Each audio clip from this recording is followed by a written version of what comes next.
Hey guys, this is Scott Horne. I'm here today with Kyle King, who's one of the managers and operators of G.O.A.T Funding, and we're going to take a minute and talk about hard money lending today. What do we see from last year to this year, some of the changes, some of the misconceptions that are out there in the marketplace that hopefully will be beneficial to you guys as you listen.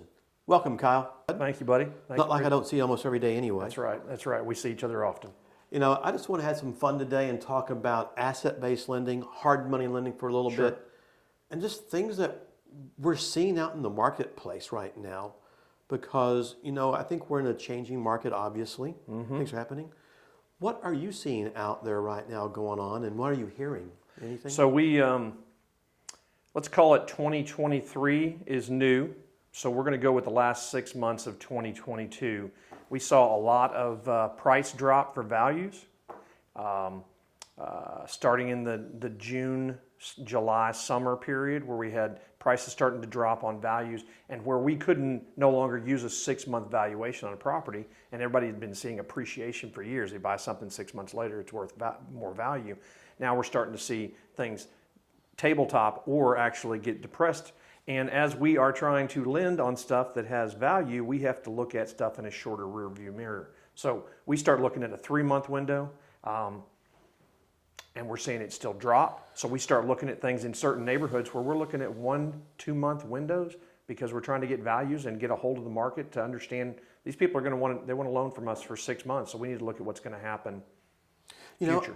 know, I hear that, and so many people in the industry have got in when we were on this upward climb, this goofy upward climb, you know, and now we've topped that hill going down the side there, and they're going, what do you do? Yeah. And I think you got to just pull back for a minute and kind of help educate them a little bit, don't you? Yeah, so there's a reason you and I have earned our gray hairs, is the way I put it. We are entering. No, I dye mine to look like this often. Good. How about you? Well, it's because you were trying to keep up with mine. I am. So the market that we have seen for the last 10 years, the last 5 years, I mean, it's been so crazy that one day you think you have your hands wrapped around it, and then it's something completely else. And it's all this. It's all going up. We're not there anymore. No. And so the question is what is next? And the knowing what's next is don't try to, you got to predict with some good data, but we don't know what's next. Can you go back to the pawn shop, please, and get our crystal ball out? Exactly. We need it. So we're basically seeing deals that come in that are, the numbers are wrong. The numbers are not properly vetted. We have investors that are listening to their wholesalers and listening to numbers that are concepts from 2020,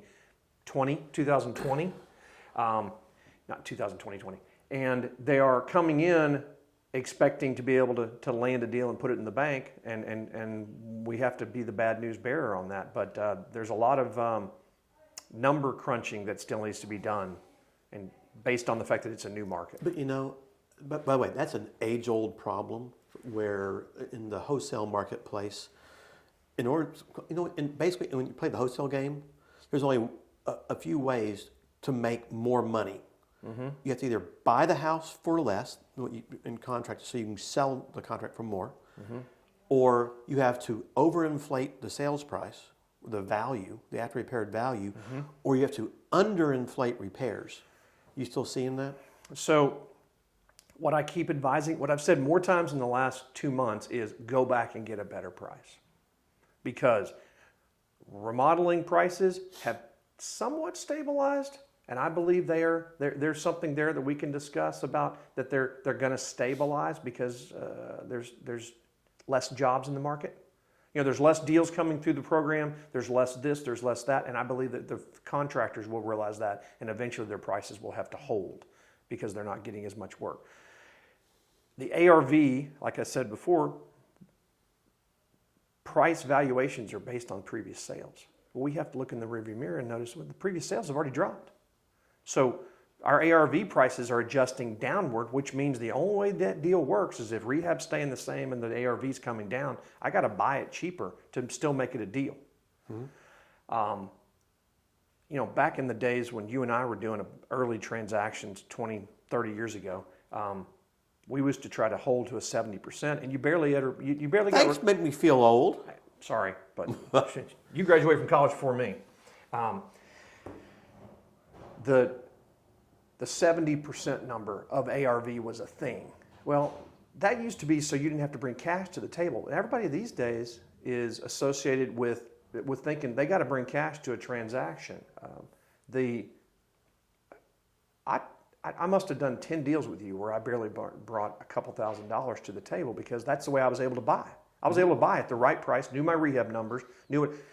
Those deals didn't happen in the last 5 years. No. Every transaction that walks in the door, somebody's bringing capital to the table after what they borrow from us. They're bringing 20, 30. Recently we had that $60,000 capital to the table after what we loaned to them.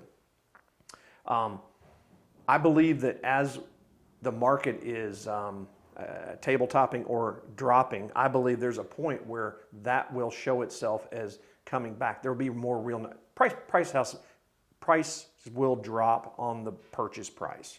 There's still a lot of people that are going to try to buy them, so there may be too many buyers right now, but there won't be as many buyers as we move forward. In my opinion. When things change like they have changed, and we're not there. That change hadn't happened. Values dropping, labor prices may be stabilizing instead of going up. Material pricing somewhat stabilized. Wood dropping. Packages actually went down. Yep. Metal actually went down the other day. I got rebar cheaper last week. Don't complain. I didn't want to tell anybody. I hope my hope is that they don't leave it high intentionally, which of course they could do. Right. But then some competitors should come in behind them and undercut them, and that's what we always hope for. Capitalism allows for free competition, and you got this guy over here just keeping that price high. Wait, are you talking to the millennials about capitalism? I won't go there. Sorry. Anyway, I get it. This is where we cut. I know. But what you get out there is you have to get these. The newer investors. By the way, even some of the older investors, because they're so accustomed. Well, even if you're an older investor, you may not be old in way of years that you've done a transaction. You haven't experienced a down. That's what I mean. They're so used to that upward cycle, they haven't gotten to the downward cycle. The norm, which that's not norm. That's abnormal. Yeah. So what it became a norm because we're doing it for 10 years. Yeah, I think out there is, and I'm hearing you say this. Tell me if I'm right or wrong. Is that the investor has to be more wise in their assessment of value, be really on top of the repair numbers, labor, material costs, make sure they're good at that. So let me speak to the calls that I take. So I get a number of calls from newbies. Obviously, they're looking for financing. They're on their first, fifth deal. They're looking for a transaction partner, which I love. Those people, they want help and they're looking for coaching, and we provide that. But their numbers are not vetted because they've got holes in their education. But that's also what we're here to do. We don't want to get them into a bad deal. I tell them often, I said, look, my numbers that I'm giving back to you that don't match your numbers are so that this is institutional standard of what an investor will buy. And if you're looking at something and you thought the rehab was $30,000, my rehab number just happens to be $70,000. That's a gap. Something's wrong. And I've been rehabbing since late 90s. So I kind of know, and I don't know you going to make an old comment again? No, I got a question for you about the rehab like that. You know, oftentimes I hear in the industry rent ready versus what I call the legitimate rehab and retail ready. The max repair. Yeah, and if the person's intent is to fix and flip, you know, I look at that and go, you got to rehab to a certain standard, right? Based on the sales in your neighborhood, right? Yep. Okay, but then that's also what creates value to a certain degree. So there's a concept that we run with, and you and I end up debating about certain transactions that we're about to get into. Somebody wants to rehab something and they need $70,000 in rehab, and the first question you have is, well, who's doing the work, right? So I interview contractors of those G.O.A.T loan borrowers. I check their contractors. We had a transaction here just recently we passed on in Austin, where I interviewed the two contractors, and I thought don't like them, don't like the way they talk, don't like the contract that they presented. What ends up happening, we don't do the deal, that transaction goes away. Come to find out, The people who borrowed had a little hiccup with that construction company, and that construction company misappropriated somewhere in the neighborhood of $40,000. Yeah, I remember that deal. And on new investors, when they don't have the staying power, you're done when that happens. Well, there's a lot of blind spots that are going to come when the market switches. As the market switches, there's more dark doorways that you can find yourself into that you don't even know exists if you're. I hate using the word newbie because there's a lot of fantastically educated people that are out there doing real estate that are new. They're super smart. They use the tools online. They've got their education going in the right direction. They have good partners that advise them. They listen to those partners. So I don't want to say the word newbie and have it be a derogatory term, but there is some spooky doorways that are coming with the market changing. And I remember 2006, where we thought the world was blissful. Oh my gosh, that's right. And then 2007, the dark clouds rolled in, and you were trying. I remember unloading multiple pieces of land that I was about ready to develop. And by 2008, you couldn't tell what day you were going to, what you're going to feel that day, because you'd get up in the morning and go, oh, what phone call am I going to get today? Yeah, as you said, you're doing great in 06, the clouds roll in 07, and all of a sudden that thunder claps in mid-08. You can't see straight. And boom. Yeah. It's over. And I know that you and I have had conversations about the type of phone calls that you would get, being a person who's been in the hard money business, and you're the guy who runs the show. Phone calls from banks, transaction calls.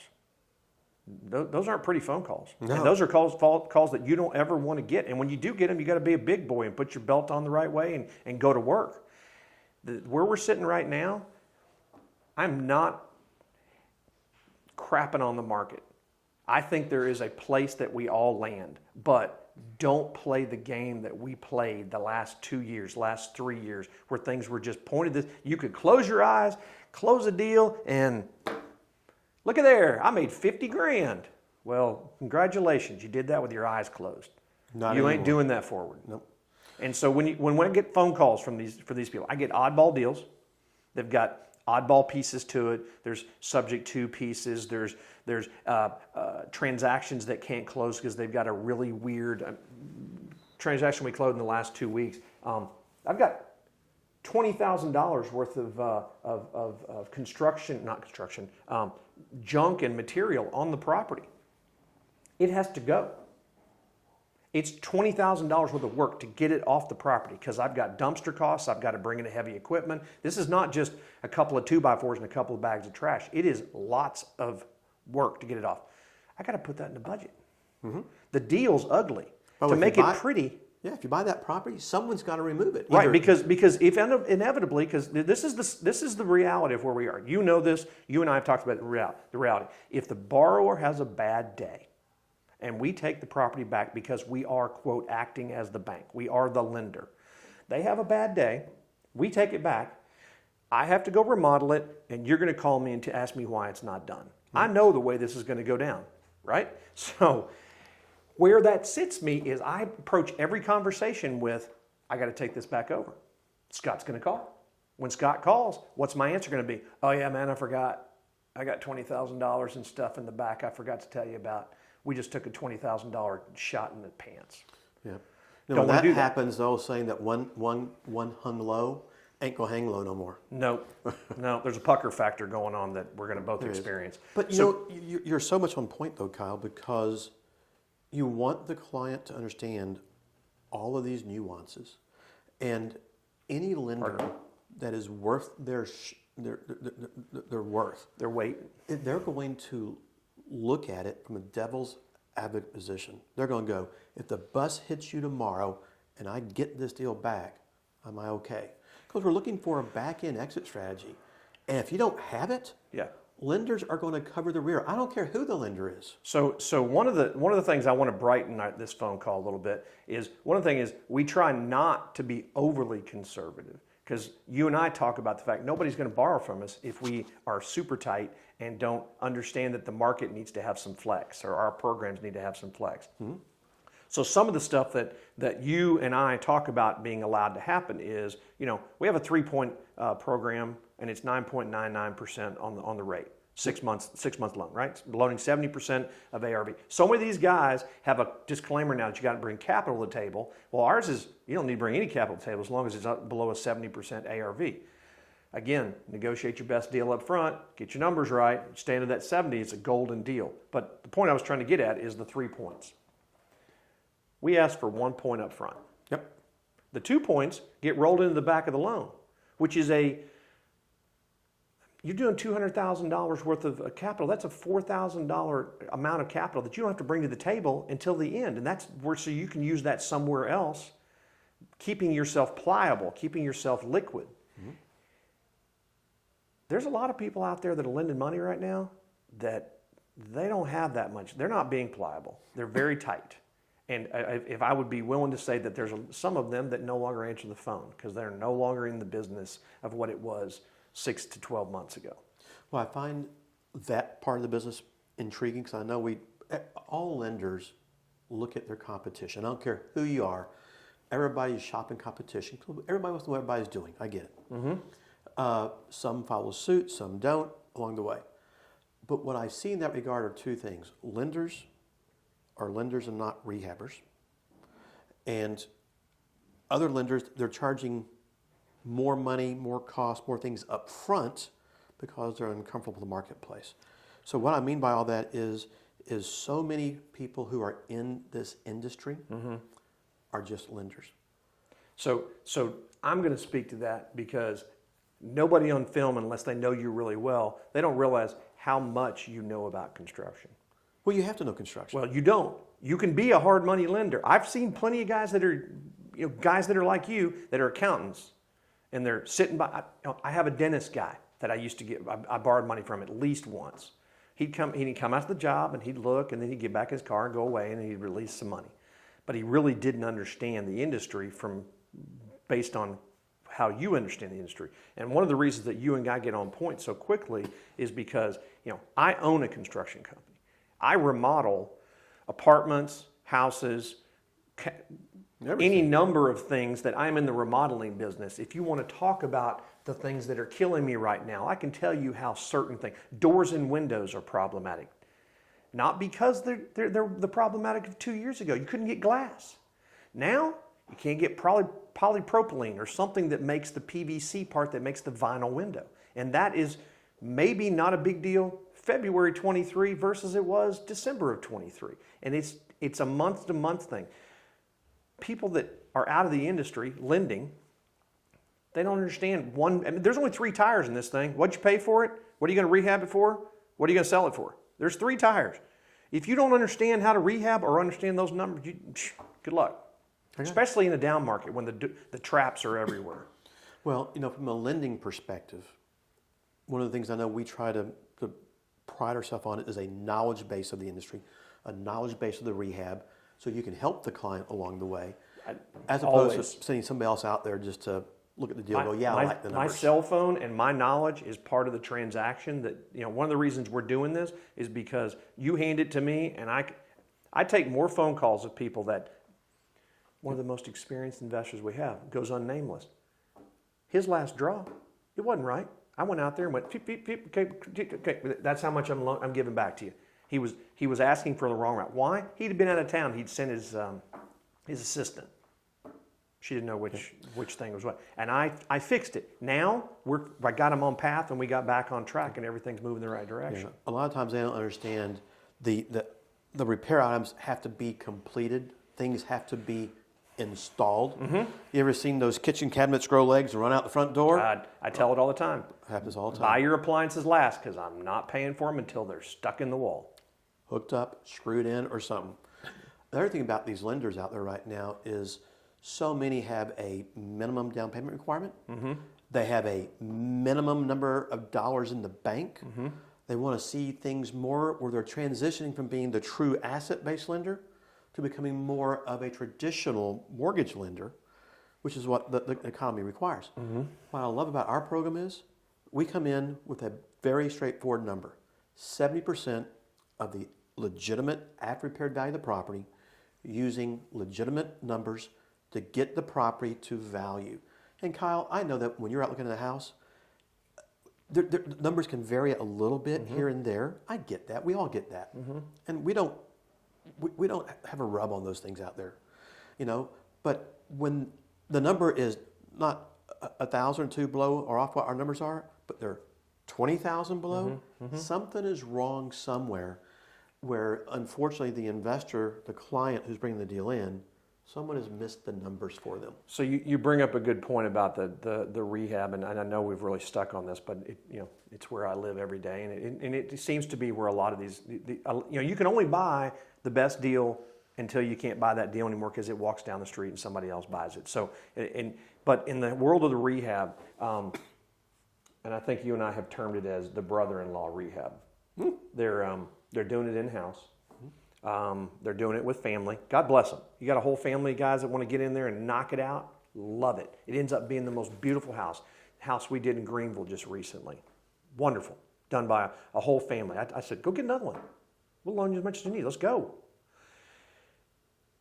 What happens is when people come in, not necessarily that relationship, but they'll come in with a brother-in-law rehab that they're going to do it in-house or do it because they have not really got their numbers from a verified source or an experienced source.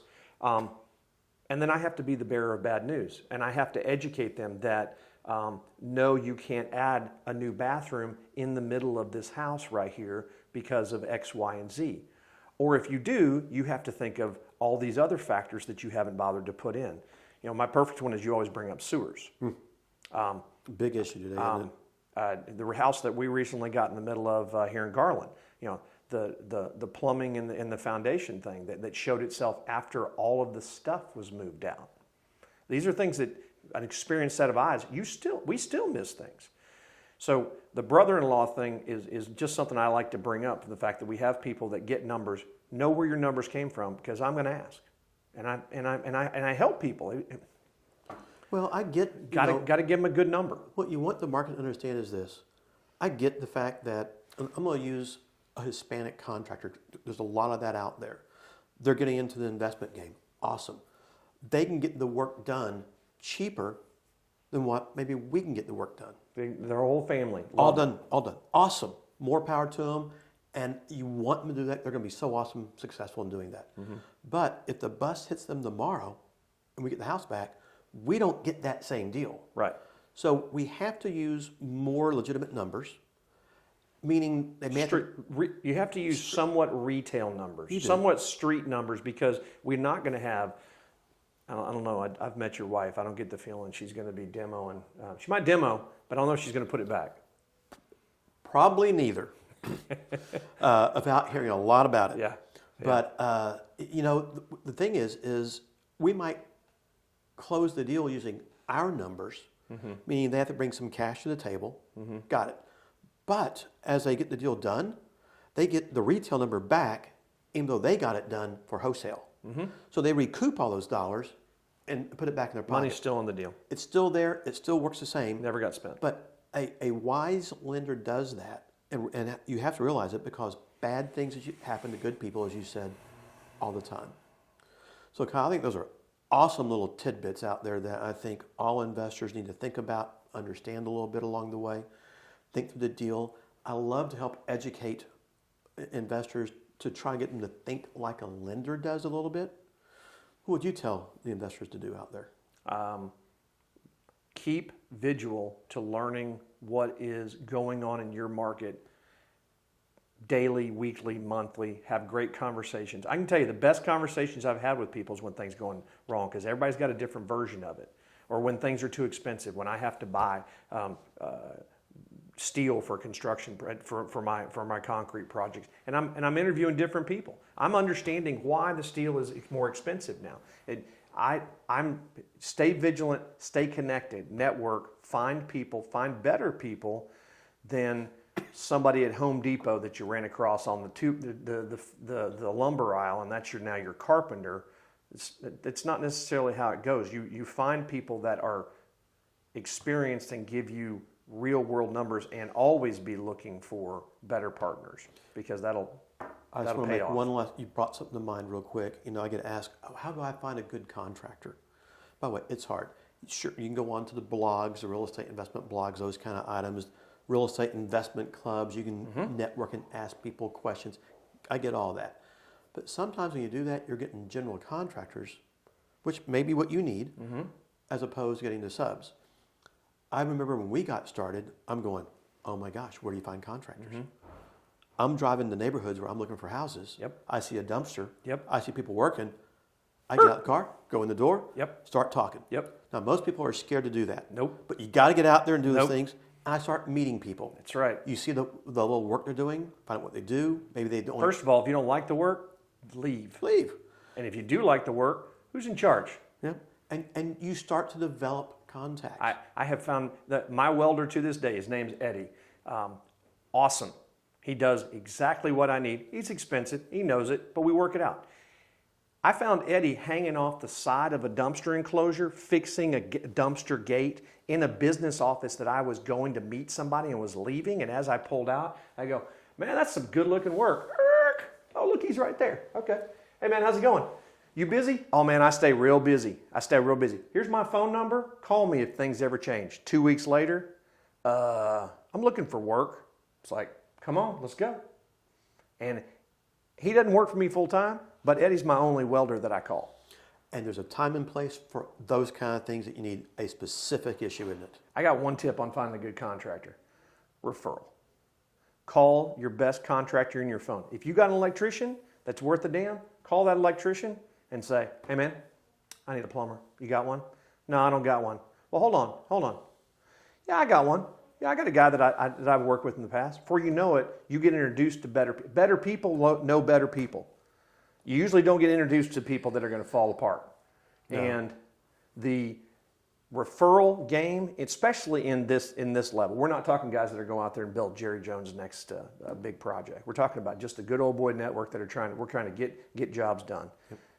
You ask people, I need help building a blankety blank, and they'll go, hold on, I got a guy. Hold on, yeah, call Jose. This guy, he'll take care of you. Yep. But you have to reach out and be willing to do those kind of things. Oh, yeah. And open your mouth. And talk network. to people. Just talk. Network. Maybe get 1 or 2 or 3 references. Check them out. Go see their work maybe. Make a call. Yep. And there's effort sometimes involved. Yep. And in this business, guys, it does take some effort. But when you put the effort into it, you get it back out in the back end, I think. Great talking, buddy. Hey, buddy. See you Always soon. a pleasure. So if you're in the marketplace for a hard money loan, whether it's for a fix and flip type transaction or a buy, fix, and refinance transaction, take a minute, look us up at G.O.A.TFundingGroup.com. We'd love to help you out on your next real estate transaction. Just remember, guys, not only do we help you provide the money to buy and remodel that home, but we do come alongside you almost as a partner, helping provide expertise in the transactions from renovation to sale and all things in between.